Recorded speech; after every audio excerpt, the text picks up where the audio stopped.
JMC 6000 here in the JMC Garage for this week's JMC Garage Talk. And what I wanted to talk about this week is what happened this past week. As many of you know who live in the United States, the nation itself was able to elect a new president, a new vice president, and that's going to be taking office here in January. And what that means in the automotive world. I mean, there's a lot of things that are swirling around, a lot of rumors and different things, and I kind of want to bring a little bit of clarity and just a little bit solidify just some things that are happening, some things that are not happening, because there's misnomers out there, there's people that are kind of sweeping it under the rug and everything else. So I kind of want to bring to light what is actually going to happen and also kind of talk about the next steps, especially for the quote-unquote big three domestic automakers right here in the U.S., and technically it's the big two, since the big three is no longer the big three anymore.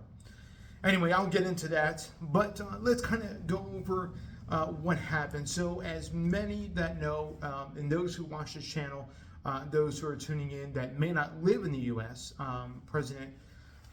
President-elect Donald Trump is going to be taking office in January, and there are some different things that are going to take place as a result of that, and I want to talk about what that means for the domestic big two American automakers, which right now are Ford and General Motors, and what it means for them, their CEOs. And then we're also going to talk about Stellantis, but I really don't feel like Stellantis or any of its corporate or any of its 14 different brands underneath of them are even the ones that are based here are not really part of the big three anymore. They're not even an American company anymore. But anyway, before I dive into that, I'm getting a little bit ahead of myself.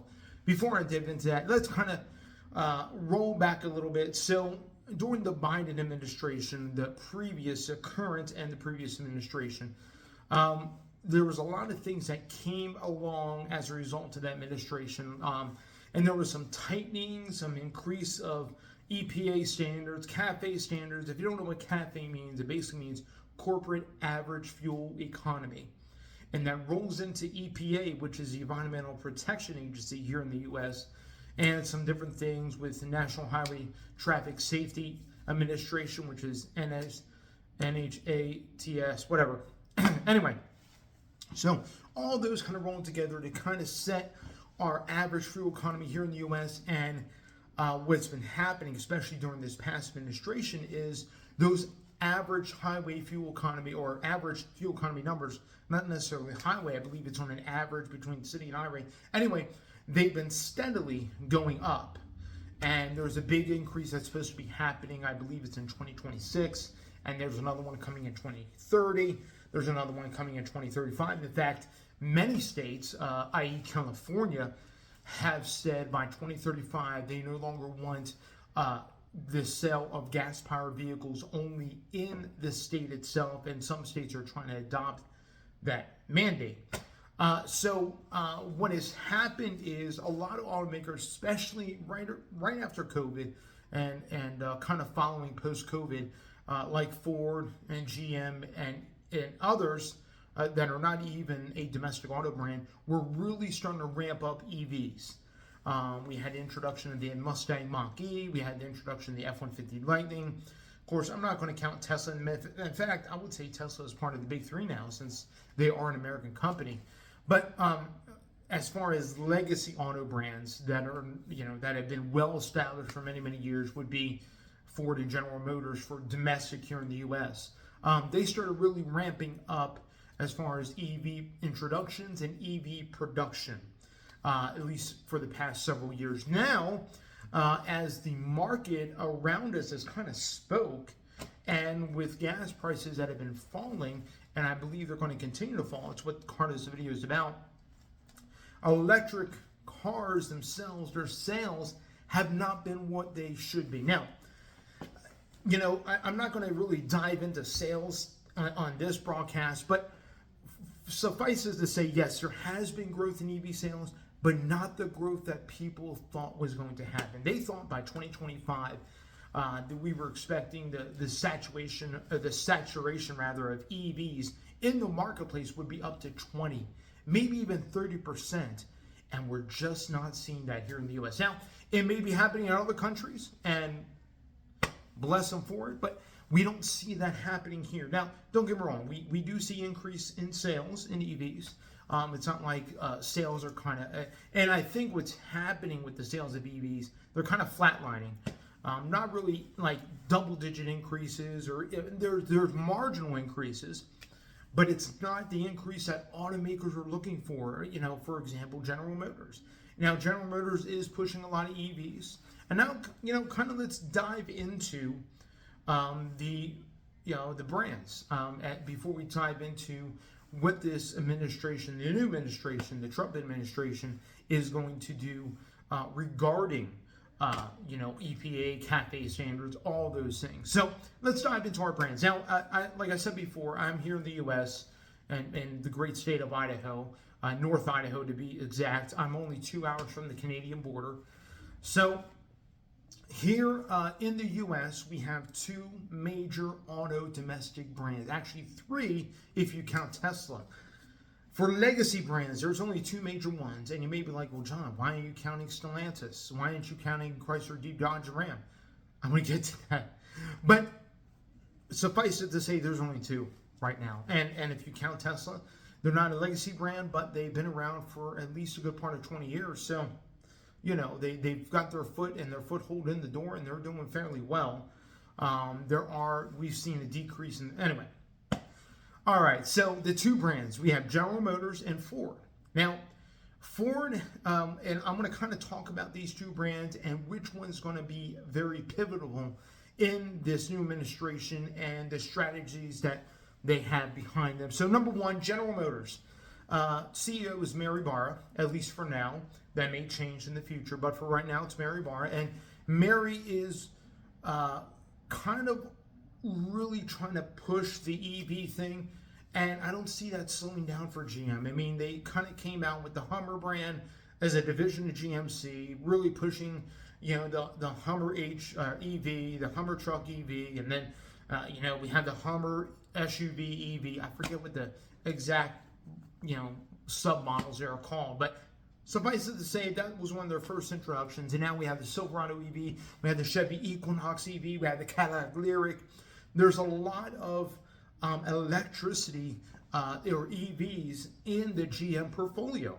And it's not just to one brand. I mean, we have the Hummer, we have Chevy, we have Cadillac. Not too many Buick EVs yet, and at least I haven't seen any Buick EVs yet. And GMC itself, outside of the GMC Sierra pickup, doesn't really have any other EVs.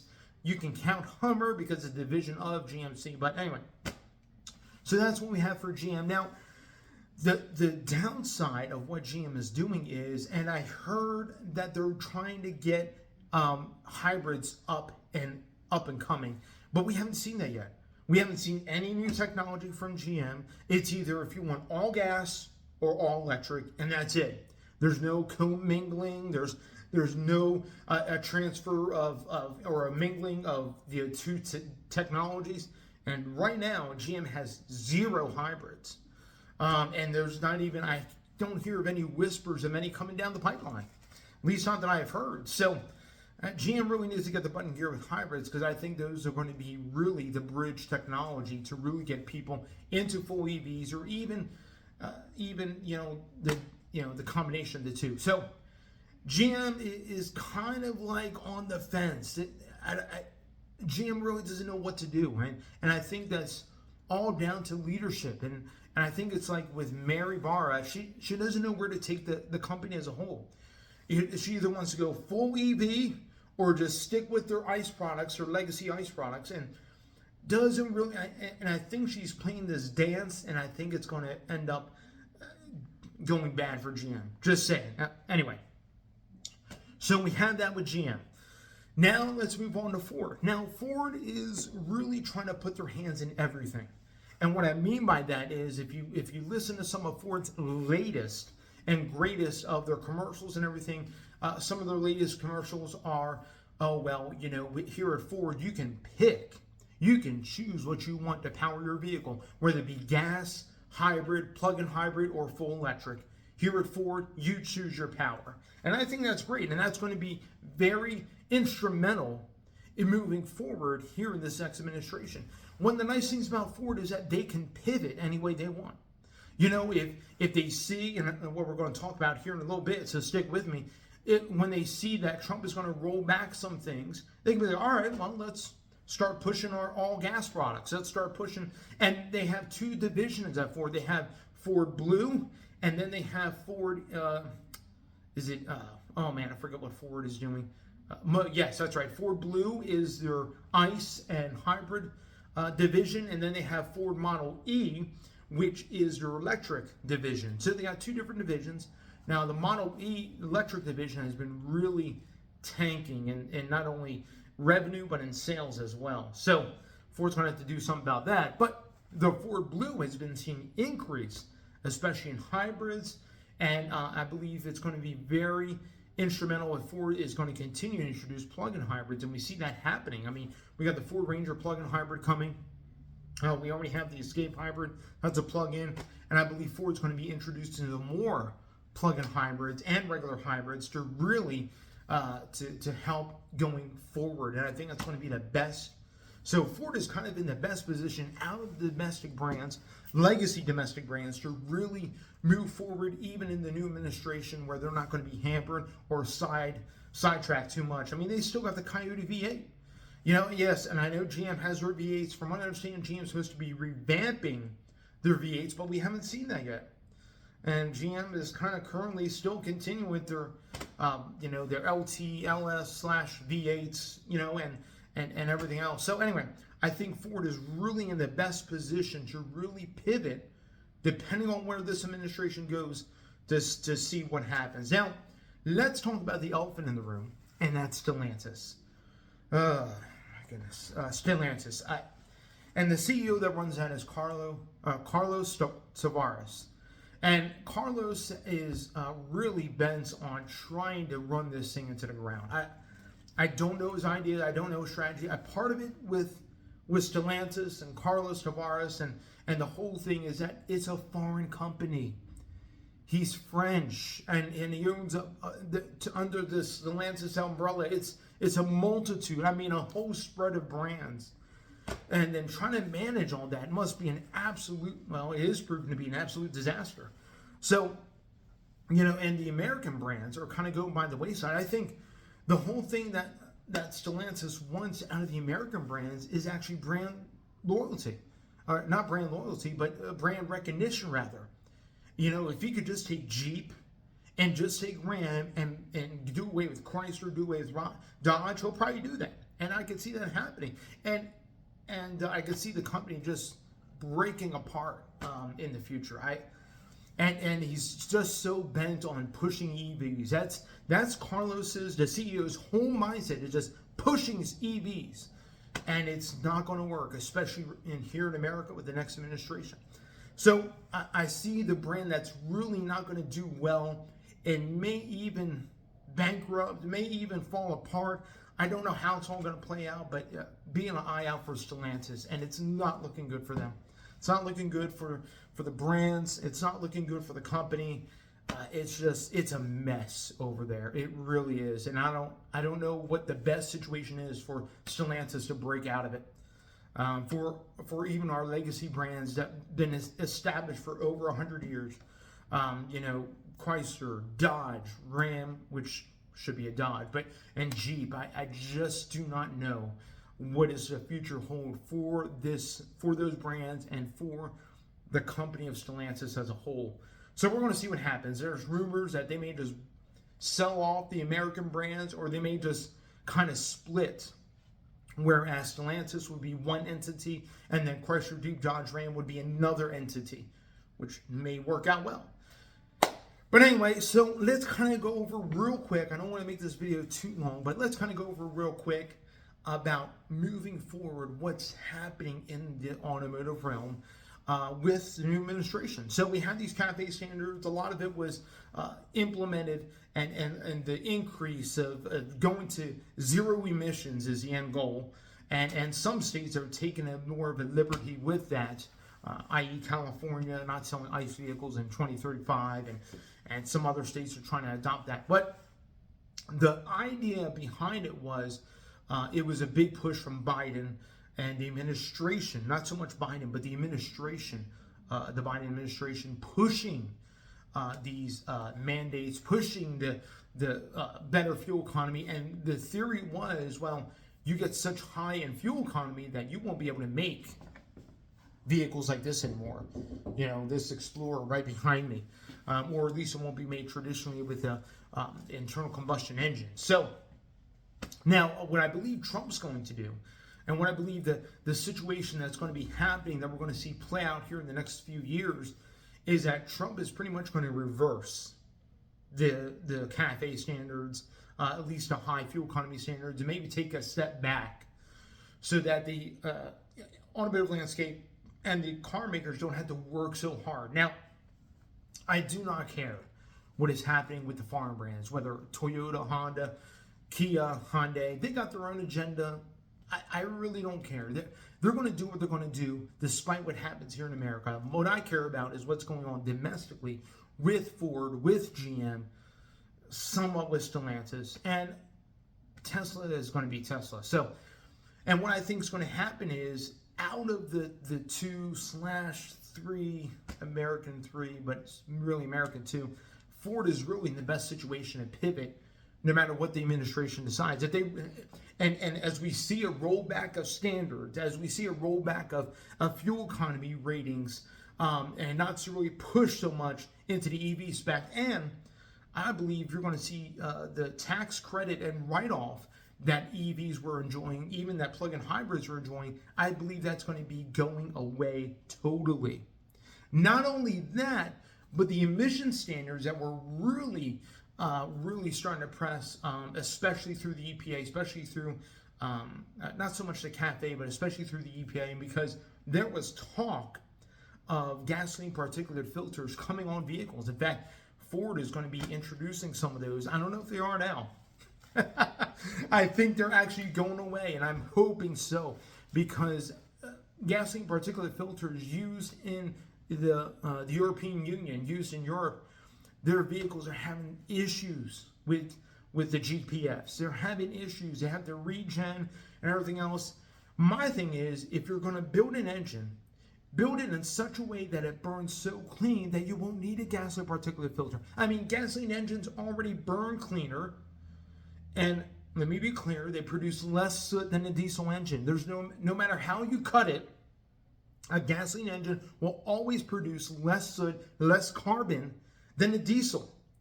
And inherently now, with the many technologies that we have in gasoline engines today, they actually burn cleaner than diesels. The only way diesels burn as clean as they do is because they got, like miles of not really miles, but literally feet, 20, 30 feet of actual emissions piping, of gasoline particulate or diesel particulate filters, and you got urea injection, and you got catalyst and all these things on these diesel engines just to get them to burn clean, just so they can pass. So it'd be nice to see a rollback in those standards. Now, we're not going to we're not going to have catalytic converters deleted off of engines, and we're not going to see a total rollback in a lot of things, but I believe that there's going to be kind of a halt on these mandates going forward. And I believe that's what's going to happen. I think there's not only going to be a halt, but a rollback. And I think that's going to be great for the automotive industry, because here's the thing. So Trump has said, and I'm not trying to tell you which way I voted or anything like that, but I'm just telling you right now, Trump has said that vehicles are becoming so expensive that he wants to push back regulations so vehicles are not as expensive to build, not as expensive to make, not as expensive to the end user. That's the thing. If we can make vehicles cheap, people are always complaining, oh, vehicles are too expensive, and the price of vehicles are up there, and I get it. I understand that. I drive a brand new 2025 Ford Explorer. I understand where people are coming from. But the reason why vehicles are so expensive is not because they're greedy automakers. I mean, some of it, but most of it is the parts that go into these vehicles, the technology, the emissions crap, everything drives up the price. And if you can take back some of those emissions things, take back some, where the automakers don't have to try so hard to meet the standards that are up and coming. Either they're going to flatline in price or they may come down a little bit in price. Just saying, that's how the world works. That's how it's going to happen. Anyway, this is a 20-minute video, and I just wanted to bring this to you guys, just kind of give you an idea of what I feel is going on, what we see happening, and what I think is going to take place over the next few years. So I see a rolling back of CAFE standards, a rolling back of maybe emissions equipment that was going to be implemented, not being implemented anymore, which I'm really hoping is the case because we don't need gasoline particulate filters here in America. They are a waste of time, a waste of resources, and it's only going to cause more problems with regular vehicles than they are going to help to really filter the air. So, just my personal avenue and areas of different things. If you guys have any questions, comments, like, comment, subscribe, hit the bell notification. Again, I upload every single Wednesday morning and every single Saturday afternoon. Appreciate you guys and all those that are tuned in. Please stay tuned for more content we got coming. Thank you guys. And again, you guys be blessed. We'll catch you on the next one.